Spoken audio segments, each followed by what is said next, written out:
gracias porque estamos aquí. Gracias a Dios realmente.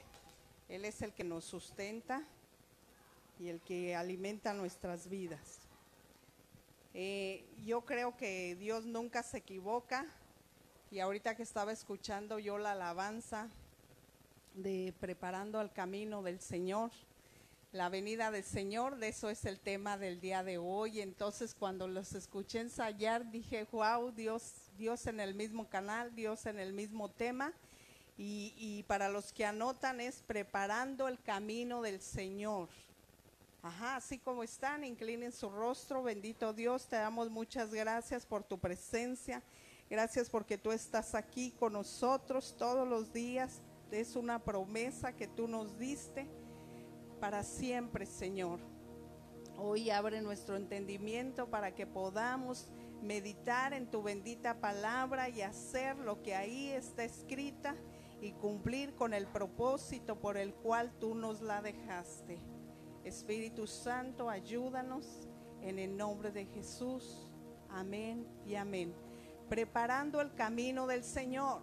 Ustedes saben que vino el Señor Jesucristo, predicó, murió, resucitó, pero hay una promesa en la Biblia que a veces se nos olvida, que dice que Cristo volverá por su iglesia nuevamente.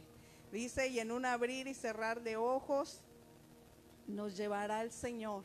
En un parpadear tú ya estarás arriba con Jesús y todo mundo le verá. Unos para vida eterna y otros para juicio eterno. Y esa es la segunda venida de Cristo, el arrebato, de Cristo y su iglesia. Yo tuve un sueño, tiene mucho tiempo que Dios me dio este sueño, esta revelación. Ustedes saben que no todos los sueños son proféticos y no todos los sueños son de Dios, ¿no? Hay sueños de nuestro subconsciente, hay pesadillas cuando nos pasamos de tlayudas, de taquitos. Pero bueno, estaba yo en mi casa y salía y yo empezaba en el espíritu a andar vagando, cuando de repente escuché una trompeta en el cielo que sonó y se abrieron los cielos y salieron unas manos gigantescas del cielo con una hoz para cosechar. Y me decía la voz, mira cómo todo ya está preparado para la siega. Y yo veía hasta el mar preparado, los campos preparados, los desiertos preparados, o sea, todo, hasta el desierto y el mar preparado. Y tú puedes decir, pero si ahí no se siembra ni se cosecha. Sin embargo, todo va a estar, ya estaba preparado. Ustedes saben que Daniel, me parece, dice, vi a grandes y pequeños y el mar que arrojaba sus muertos, o sea, todos van a entregar para el gran juicio, ¿no? Grandes y pequeños. Entonces, Dios me decía, esas manos gigantescas que salieron, empezaron a cosechar, y yo entendí que ya es el tiempo. Vamos a Juan 4, 35, 38, que ya está preparada la gran cosecha. Ustedes van a ver que después de esto, la gente va a entender que es un llamado de Dios y van a correr a los cristianos para que les compartamos de la bendita palabra del Señor. Dice Juan 4, 35 al 38. Aquí está hablando el Señor Jesucristo. Dice, Jesús dijo, mi comida es que hagan la voluntad del que me envía y que acabe su obra. ¿No decís vosotros, aún falta 4 meses para la llegada de la siega? He aquí que os digo, alzad vuestros ojos y mirad los campos, porque ya están blancos para la siega. Y el que siega recibirá salario y recogerá fruto para la vida eterna, para que el que siembra goce juntamente con el que siega. Porque en esto es verdadero el dicho, uno es el que siembra y otro es el que ciega. Yo os he enviado a cegar lo que vosotros no labrasteis. Otros labraron y vosotros habéis entrado en sus labores. ¿Se dan cuenta cómo el Señor Jesucristo hace más de 2000 años, 2020 años, estaba diciendo lo que estamos viviendo hoy en día? Que ya es el tiempo de la siega, y dice, y unos dicen, falta todavía, faltan 4 meses, faltan 5 meses, falta 1 año, faltan 20 años, algunos decimos, ¿no? No sabemos. Y dice, en verdad os digo que ya es el tiempo, dice el Señor, que la mies ya está madura, que los campos ya están blancos, que ya es necesario que nosotros nos levantemos para que ceguemos la mies que Dios ya sembró. Y dice, uno sembró, otro cegó. ¿Se acuerdan de Apolos, Pablo? Ajá. Dice, uno siembra, el otro riega, el otro cosecha. A veces hay envidia aún en los ministerios, y no. Porque la mies, ¿de quién es? ¿De Apolos? ¿De Pablo? De Cristo. Nosotros somos empleados, nada más. Ahora, la palabra de Dios dice que ¿quién es el que iba a preparar el camino? Juan el Bautista. Antes de la primera venida del Señor Jesucristo iba a ser Juan el Bautista. Pero yo quiero que nos regresemos un poco a la venida y a la profecía de Juan el Bautista. Dice la palabra de Dios que había un profeta llamado Elías. ¿Lo recordamos? Primera de Reyes. Dice, y el profeta Elías, Dios le dijo, cuando él se fue huyendo de Jezabel, se subió al monte Oreb o monte Sinaí, a la presencia de Dios. Ustedes saben que en el Sinaí fue donde Dios le dio las tablas a Moisés. Y Oreb, para los estudiosos, es lo mismo, el monte de Dios. Así es que él se sube y Dios le llama y le dice, mucho tiempo te falta todavía como para que ya te quieras morir. Porque la palabra de Dios dice que él ya decía, ya Señor, quítame la vida. Y el Señor le dice, no, a ver, espérate. Porque el que decide quién se va y quién se queda, ¿quién es? Dios, no tú. Y dices que yo solamente soy el profeta que he quedado. ¿Quedaba él solamente? No. Mira, cuando Abdías, un profeta Abdías, que se dice que es del profeta Abdías, se lo encuentra a Elías, le dice, ¿sabes qué, Elías? Yo he escondido 100 profetas de Dios por miedo a Jezabel, y los he guardado en una cueva y los he sustentado de pan y agua, pero que no se entere el rey, porque entonces me matará. Y Dios, cuando tiene el encuentro con Elías, le dice, a ver, Elías, no es así.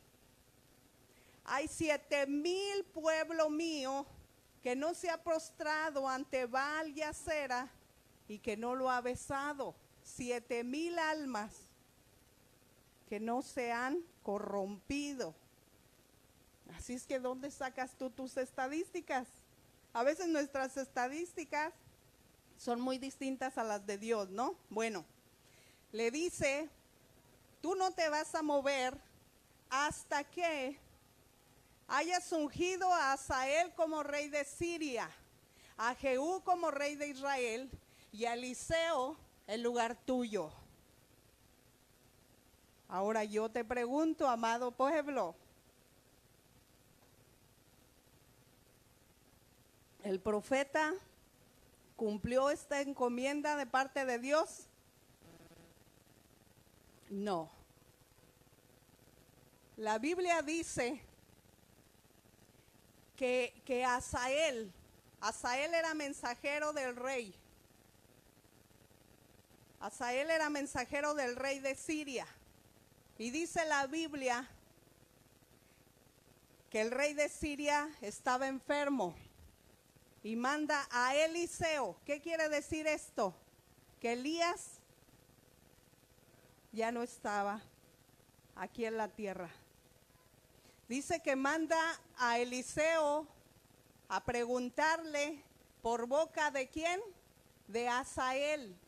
Llega Hazael y ve a Eliseo y le dice: Padre mío, me envía el rey de Siria porque está muy enfermo, muy grave, y él me dijo que si sanará. Y dice la palabra de Dios que el profeta se le quedó mirando fijamente a Hazael, fijamente, hasta sonrojarlo. Lo chivió el profeta. Se sonrojó y le dijo: ¿qué pasó? Veo el desastre que tú vas a hacer en Israel. A las embarazadas las matarás, abrirás el vientre, matarás los fetos. Y empezó a decirle, profetizarle: y tú serás el rey de Siria, le dijo. Y él dijo: ¿pero qué es este perro como para ser rey? ¿Quién era Hazael? Un mensajero del rey. Ni siquiera generalísimo, qué sé yo, era un mensajero. Y le profetiza Eliseo. Y le dice: dile al rey que sanará. Así es que llega Hazael con el rey, y el rey le dijo: ¿qué te dijo Eliseo, el profeta? Y le dice: ciertamente sanarás. Pero dice la palabra que al día siguiente Hazael moja el pañuelo, se lo pone al rey de Siria, le tapa la nariz y lo mata. Y tú dices: a ver, vamos a regresarnos como luego en las películas, un año después, medio año después, 5 minutos después. Dices: entonces mintió Eliseo, porque dijo ciertamente sanará. Sanó tal vez, pero al día siguiente lo mató. Esa es una, anoten, déjenme ver si traigo la referencia. Quiero que lo lean en casa, pero punto por punto y paso por paso. Cuando Dios le habla al profeta Elías, Primera de Reyes 19:15, anótenlo. Cuando le dice: tú ungirás a Hazael, tú ungirás a Jehú, tú ungirás, anótenlo nada más. Y cuando Hazael quita la vida al rey de Siria, Segunda de Reyes 8, del 7 al 15, anótelo. Segunda de Reyes 8, del 7 al 15. Ahora vámonos a Jehú. Y a Jehú lo ungirás como el rey de Israel. Otro mandato. Vámonos con Jehú. La palabra de Dios dice, hablamos que Elías ya no está. Dice la palabra de Dios que Eliseo llama a un profeta joven, le dice: ven para acá. Lo llama y este profeta joven le dice: ¿qué pasó? Quiero que vayas y unjas a Jehú como rey de Israel. Ni siquiera Eliseo lo ungió. Dice: un profeta joven fue y lo ungió. ¿Qué es ungir? En la Biblia nos manda en la ley de Moisés que ungir es llevar aceite y derramarlo en la cabeza del rey, en la cabeza del profeta o en la cabeza del sacerdote. Eso es ungir. Va el joven profeta por mandato de Eliseo y unge a Jehú. ¿Quién fue Jehú? Al que Dios levantó para exterminar a Jezabel. La manda a matar. Dice: a ver quién está ahí. Y Jezabel sale bien bonita, bien arregladita, bien hasta se pintó bien bonita. Dice, es esa hechicera, échenla para abajo y la mataron. Los eunucos la lanzaron. Y a Eliseo, ungirás a Eliseo como sucesor tuyo. Dice la palabra que cuando Elías encuentra a Eliseo en el camino, él estaba con sus yuntas. ¿Qué estaba haciendo? Trabajando. Y dice que lo llama Elías e inmediatamente Eliseo dice que sacrificó su buey, quemó con el arado, hizo sacrificio a Dios y dijo, voy contigo, Padre mío, y no me separaré de ti ni de tu presencia. ¿Se dan cuenta? A partir de ahí, dice la Biblia, lo siguió hasta que se fue Elías. Y ya al final, cuando se separan, dice la Escritura que se acercaban los profetas a Eliseo y le decían, mi señor sabe que hoy será quitado su señor de su lado. Y él decía, lo sé, callad. Y le volvían a decir las noticias. Dios nos ha revelado que hoy Elías será quitado de su presencia, como diciendo qué planes tiene, qué va a hacer. Ya saben que los que te entrevistan, los que entrevistan a los famosos, dicen, bueno, y si te sacan de la América, ¿qué vas a hacer? ¿No? Y dice, lo sé, callad.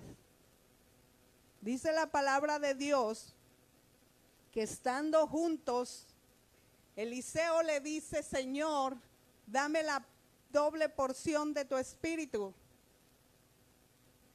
Y Elías dice, si tú me vieres, cuando Dios me levanta, entonces tendrás la doble porción, si no, no.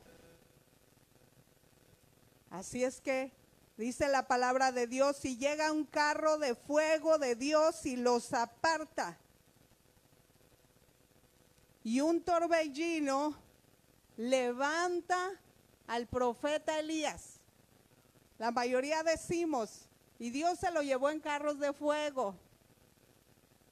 Dios se lo llevó en un torbellino, dice la palabra de Dios. Así es que cuando cae el manto del profeta, ¿quién se lo pone?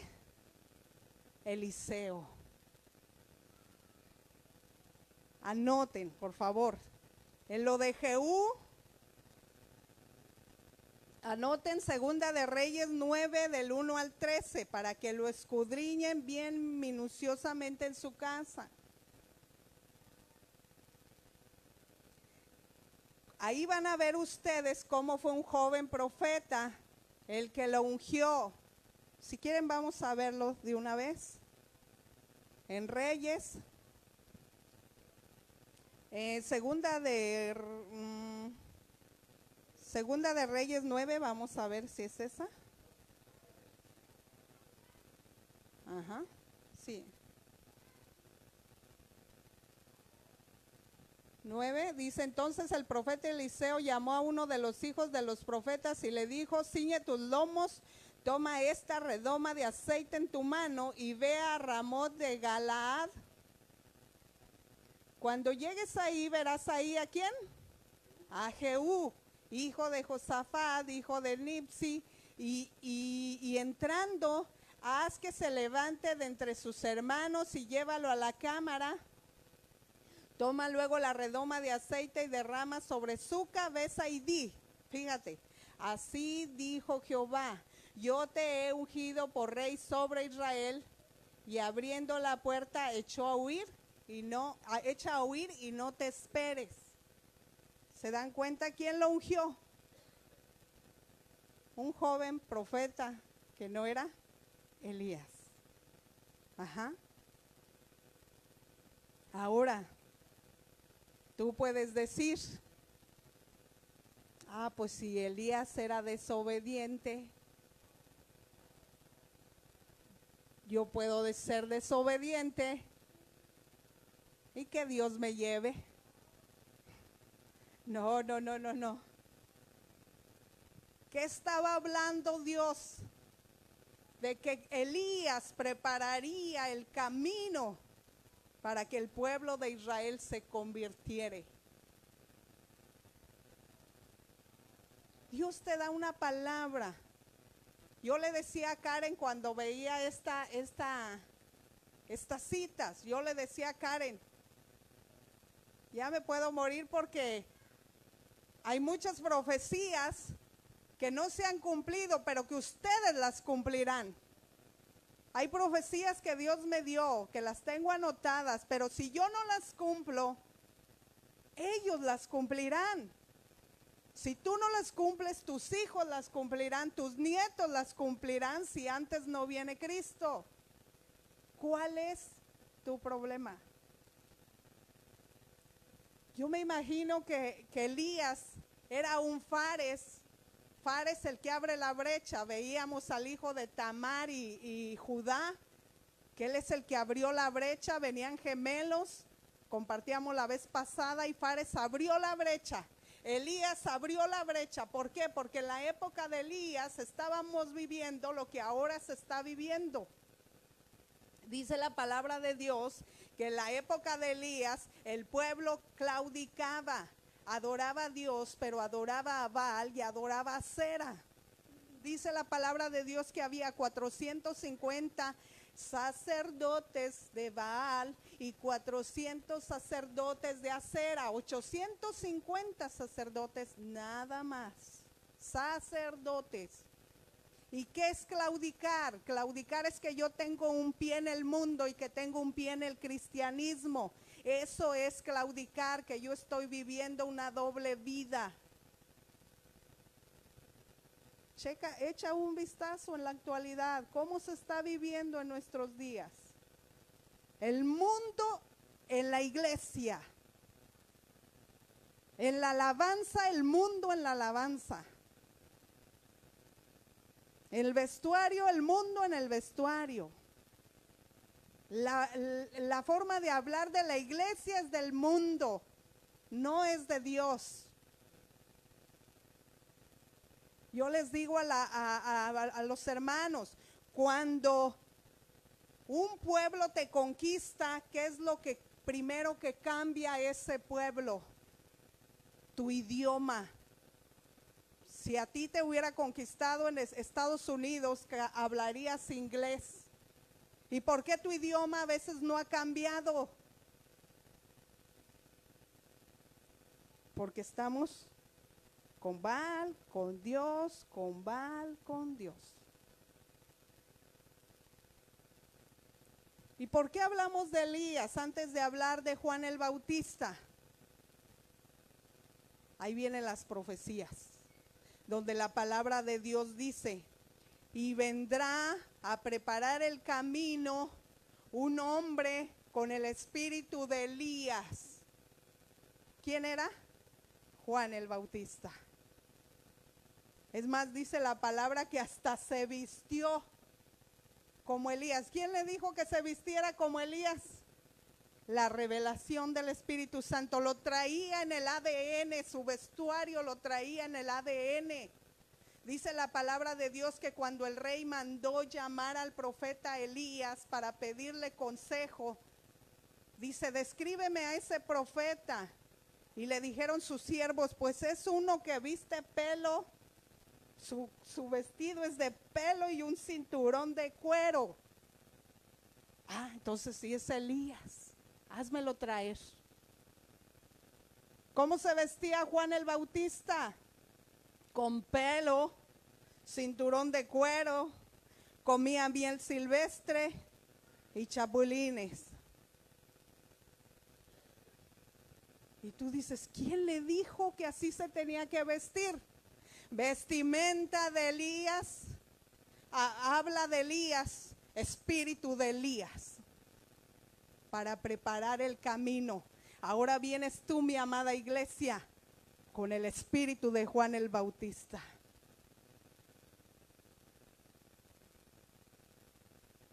Y dice la palabra de Dios que Juan el Bautista estaba profetizado por Isaías, ¿y qué decían las profecías? Y vendrá uno con el espíritu de Elías, y él le dirá a mi pueblo que se arrepienta y prepara el camino para el ungido de Jehová. Lo buscan en casa. Y llega Juan el Bautista, después de 400 años en silencio, 400 años que la palabra de Dios ya no se escuchaba en Israel, 400 años después de Malaquías, pasan 400 años, Dios callado. ¿Te das cuenta?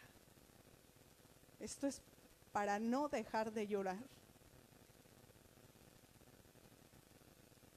Cuando pasa un día que Dios no me habla, 2 días que no escucho su voz, yo le digo, siquiera regáñame, Señor. Repréndeme, amonéstame.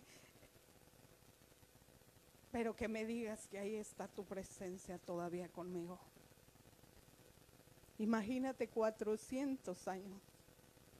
Qué dolor, qué desesperación, qué impotencia. No. Yo no me lo puedo imaginar.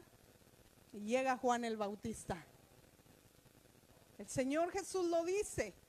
Dice, y desde Juan el Bautista, el reino de los cielos sufre violencia y solamente los violentos lo arrebatan. Y se acaba el silencio de Dios. Y empieza Juan el Bautista por las calles. Arrepentíos porque el reino de los cielos ya está aquí en la tierra. Arrepentíos, arrepentíos. Cada uno de su mal camino. Era el vocero de Jesús. Era el vocero de Dios. ¿Y a quién?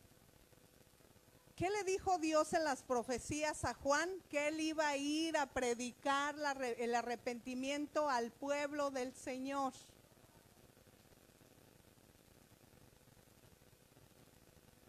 Y Juan se mete con Herodes. Dios le dijo que le predicara a Herodes. Le dijo al pueblo de Israel. Se metió con Herodes, su amante. ¿Y qué pasó con Juan el Bautista? Lo decapitaron.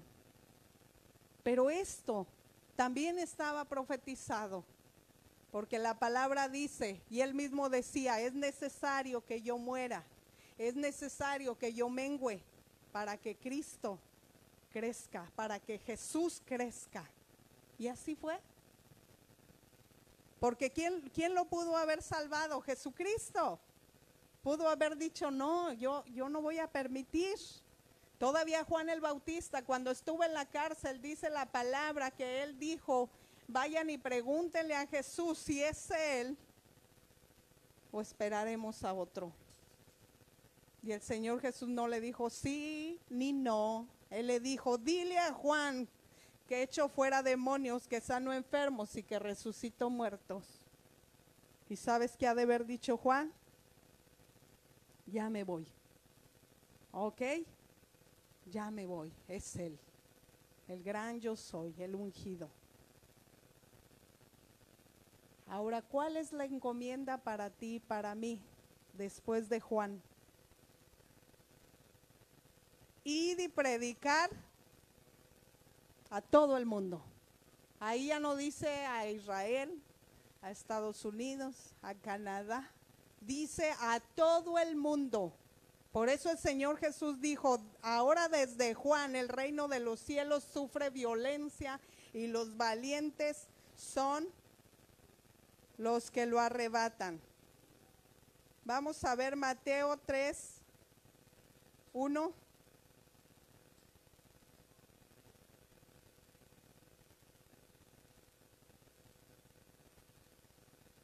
Mateo 3:1. En aquellos días vino Juan el Bautista predicando en el desierto de Judea y diciendo, arrepentíos porque el reino de los cielos se ha acercado. Pues esto es aquel de quien habló el profeta Isaías cuando dijo, voz del que clama en el desierto, preparad el camino del Señor y enderezar sus sendas. Y Juan estaba vestido de pelo de camello y tenía un cinturón de cuero alrededor de sus lomos, y su comida era langosta y miel silvestre. Hasta aquí Juan el Bautista. Ahora, ¿qué vas a hacer tú? ¿Qué vas a hacer tú? Porque ya el arrebato de la iglesia ya está aquí. ¿Qué vas a hacer tú? ¿Y qué voy a hacer yo?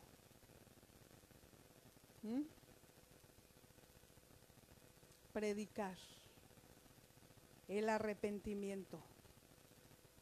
Predicar el arrepentimiento. Se fue Juan y la gente ni supo que llegó, ni supo que se fue, y menos supo que era el vocero de Dios. Cuando Jesucristo estaba en la cruz y dijo, Elí, Elí, lama sabactani, la gente decía, mira que está clamando a Elías para que venga y lo salve. Con esta cita, yo me doy cuenta que el pueblo judío ni siquiera supo a qué horas vino y a qué horas se fue Juan de este mundo. Ni siquiera supo a qué horas vino Jesús y a qué horas se fue Juan de este mundo. Aún el pueblo de Israel lo sigue esperando a su Mesías. Ahora, ¿cuál es tu destino para ti, para mí? ¿Cuál es tu destino? Predicar el arrepentimiento, el mismo mensaje que Juan. Predicar el arrepentimiento porque ya está, los campos ya están maduros. Y yo me gustaría que ustedes anotaran unas citas para que prediquemos y nos apoyemos en esas citas. Yo sé que tú puedes tener 80 citas, pero si tú dices, bueno, ¿y qué les voy a predicar? Me gustaría que anotáramos algunas citas en las que se basa la salvación. Ajá. Cuando a ti te dicen, tengo una buena noticia y tengo una mala noticia, ¿cuál es la primera que pides? Yo siempre les digo, dame la mala para que mínimo la buena me contente. Así es que ya cuando llegue la buena ya voy a estar un poco contenta. Pues bueno, primero quiero que anoten las malas noticias. Dicen, uy, vengo de ver la tele con malas noticias y ahora esta remata con malas noticias. Isaías 53:6, Isaías 53:6, nada más los vamos a anotar. Dice la palabra, todos nos descarriamos como ovejas, cada cual se fue por su lado, cada cual por su camino. Todos pecaron en contra de Dios. ¿Qué estamos viviendo ahorita? Eso de Isaías. ¿Sí o no? Cada quien está viviendo por su lado. Cada quien vive como se le antoja. Cada quien vive, ve el mundo y ve las noticias. Cada quien vive, se me ocurre que se case hombre con hombre, mujer. Sí, buena idea, anótalo en la ley. Se me ocurre el aborto, anótalo. Malas noticias. Dice, cada quien vivía como se le pegaba su gana. Cada quien hacía como oveja sin pastor. Número 2, Romanos 6:23, porque la paga del pecado es la muerte, mas la dádiva de Dios es vida y vida eterna. Ajá, tú le puedes decir al inconverso, el pecado ¿a qué te lleva, hermano o manito, como le digas a tu camarada? El pecado te lleva a la muerte. Dice, porque la paga del pecado es la muerte. ¿Sí vamos bien? 6:23, porque vamos a ir rápido. Tercero, el juicio. Hebreos 9:27, de manera que está establecido al hombre que muera una sola vez y después El juicio. Aquí no hay purgatorio, solo las pulgas se van al purgatorio, pero las almas no se van al purgatorio. Dice la palabra de Dios, está establecido para el hombre que se muera y después el juicio. Cuando se murió tu comadre, aunque le reces 20,000 Padres Nuestros, está establecido por Dios que el hombre se muera una sola vez y luego le viene el juicio. Ya no hay otro chance. La única chance que tenemos nosotros es aquí en la tierra, de si te vas con Cristo o no. El 4, el infierno. Apocalipsis 20:15 dice, y el que no se halló inscrito en el libro de la vida fue lanzado al lago de fuego que arde. Perdón, no es el infierno, es el lago de fuego, que es la muerte segunda. Ahorita las almas están en el infierno, posteriormente pasarán al lago del fuego con Satanás, el anticristo, por la eternidad, por los siglos de los siglos. Y tú le puedes preguntar al que le estás compartiendo, ¿cómo te imaginas tú un lago? Tenemos que hacerlos participar. ¿Por qué hacerlos participar? Para que ellos se concienticen, visualicen a dónde pueden parar en caso de que no tengan la salvación. Y ya ellos quizás te digan, no, pues como un mar donde no veo montaña allá, donde no veo ninguna isla, donde no veo una salida. Ah, pues dice el Señor que ahí irán los que no recibieron a Cristo en su corazón. Pero vienen las buenas noticias. Ajá. Dice la palabra de Dios, Romanos 5:8, que Cristo murió por nosotros. Ok, ahí vienen las buenas noticias, le podemos decir. Cristo murió por nosotros. En Juan 10:10 dice la palabra de Dios, el ladrón no vino sino para robar, matar, destruir, pero yo he venido para que tengáis vida y vida en abundancia. Le puedes preguntar, ¿para ti qué es vida en abundancia? Unos te van a decir paz, gozo, amor, etcétera, etcétera, dinero quizás para algunos, etcétera, etcétera, etcétera. ¿Ah, sí? Pues Dios ha venido para que no solamente tengas vida y la vayas pasando ahí nada más, sino para que tengas vida y vida en abundancia. En Juan 5:24, en verdad los digo, el que oye mis palabras y cree en el que me envió tiene vida eterna, no vendrá condenación, sino que ha pasado de muerte a vida. Y ahí hay 3 promesas. Ahí tenemos 3 promesas. Número 1, tenemos vida eterna. Wow. Número 2, ya no vas a pasar a condenación. Dice que somos justificados por Cristo Jesús. Y número 3, ya no estarás muerto en tus delitos y tus pecados, sino tendrás vida eterna. Al final, anoten,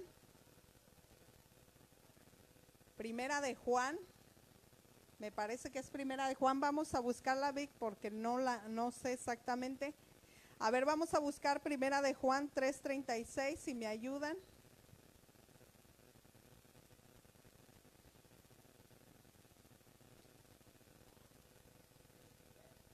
Creo que es Juan, a ver, permítanme. No, entonces es Juan. Juan nada más. Juan 3:36 dice, ok. Esa mera. Dice, el que cree en el Hijo tiene la vida eterna, pero el que rehúsa creer en el Hijo no verá la vida, sino que la ira de Dios está sobre él.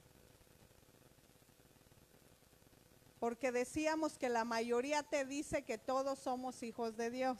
Decía mi esposo hace 8 días. La mayoría dice todos somos hijos de Dios.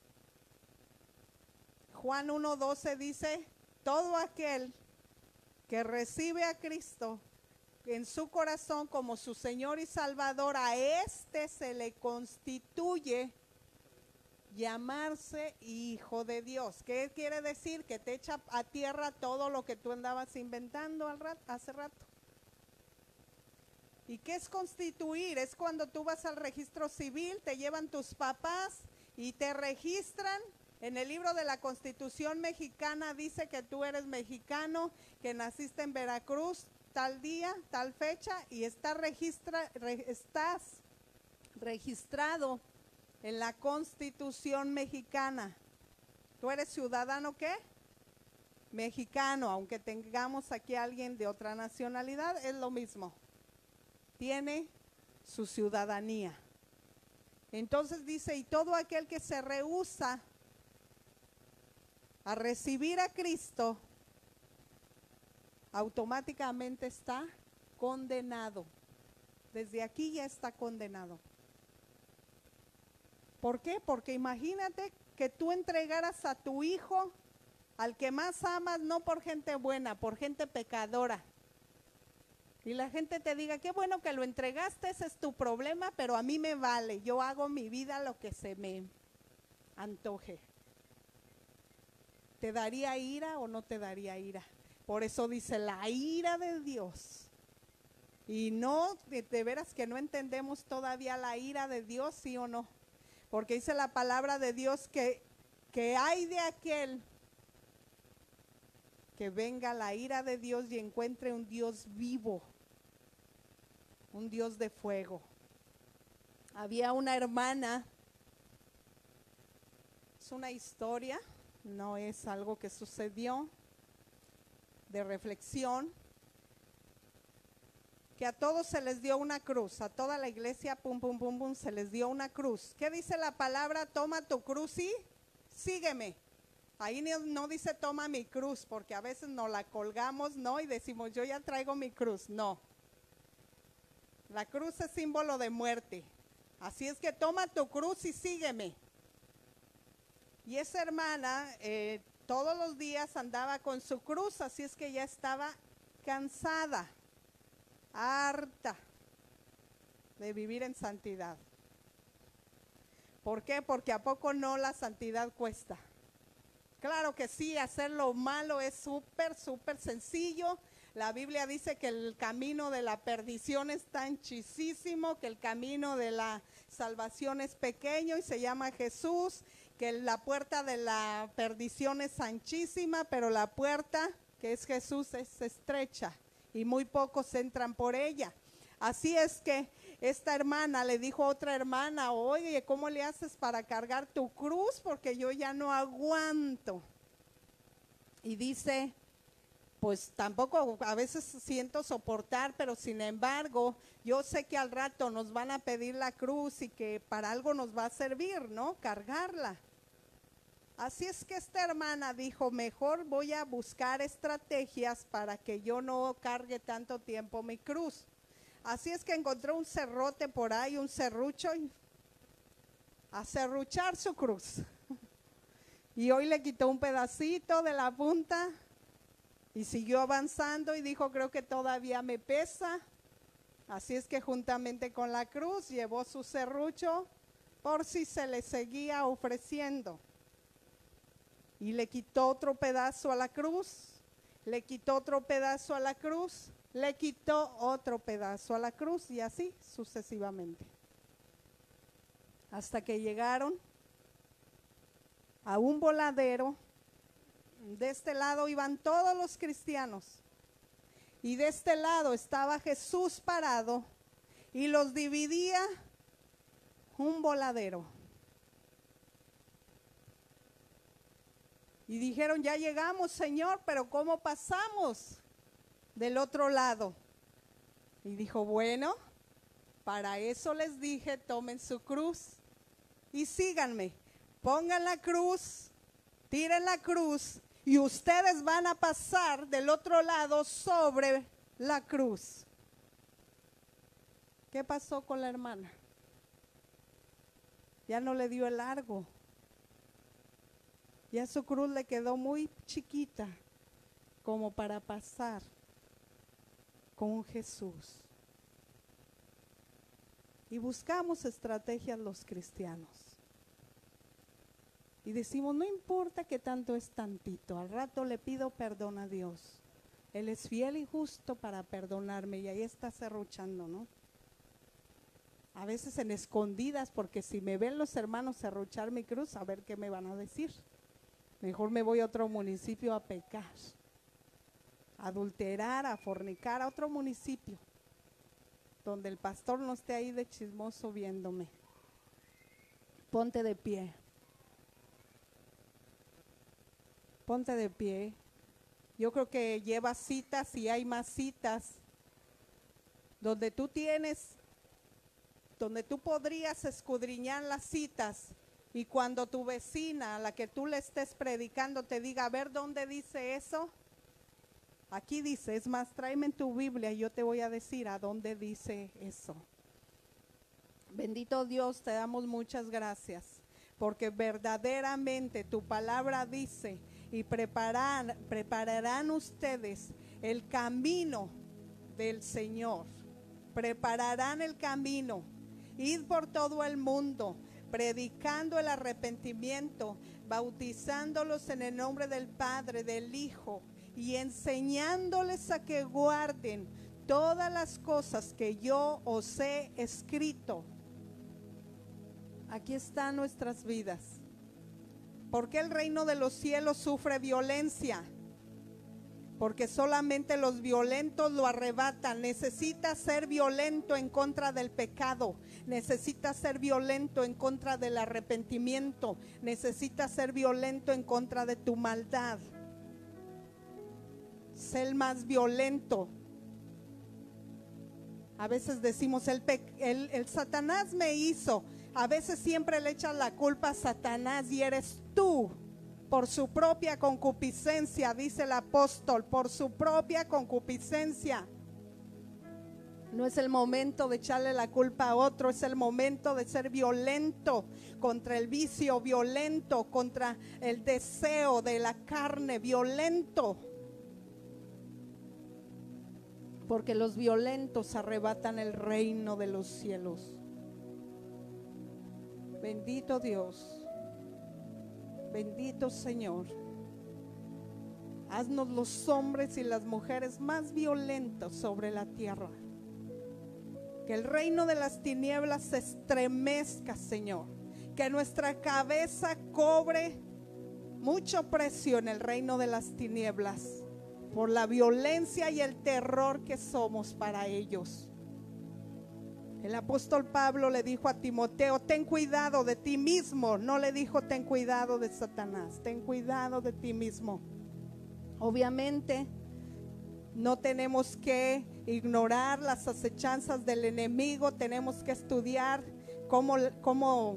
qué hace, pero no por eso todas las responsabilidades del enemigo. Aquí estamos, Señor, delante de tu presencia. Aquí están nuestras vidas. Usa nuestras vidas, Señor. Ahora Juan el Bautista hizo su parte. Ahora nosotros, Señor, nos toca hacer nuestra parte, levantarnos poderosamente. Y como dice Primera de Pedro, que somos reyes y sacerdotes para ministrarte a ti, pero también para ministrar al pueblo, Señor. Dice tu palabra que el pueblo gime por la manifestación de los hijos de Dios.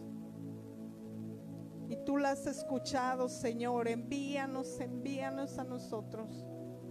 Envíanos a donde está el gemir, a donde está el clamor, a donde está la necesidad de tu presencia. Como dijo Isaías en el 6 en adelante, Señor, heme aquí, envíame a mí. a predicar las buenas nuevas de salvación, a dar libertad a los oprimidos, a abrirle la puerta de la cárcel a los que están cautivos. Porque el Espíritu Santo que estuvo contigo, Jesús, aquí en la tierra, es el mismo Espíritu Santo que está con la iglesia aquí en la tierra. Que aprovechemos que su presencia está con nosotros hasta que nos vayamos contigo. Gracias, Señor, por tu amor. Gracias, Padre, por tu bondad, por tu fidelidad para con nosotros, por tu misericordia y tu gracia inmerecida, Señor. Sin embargo, tu amor está con nosotros. En el nombre de Jesús.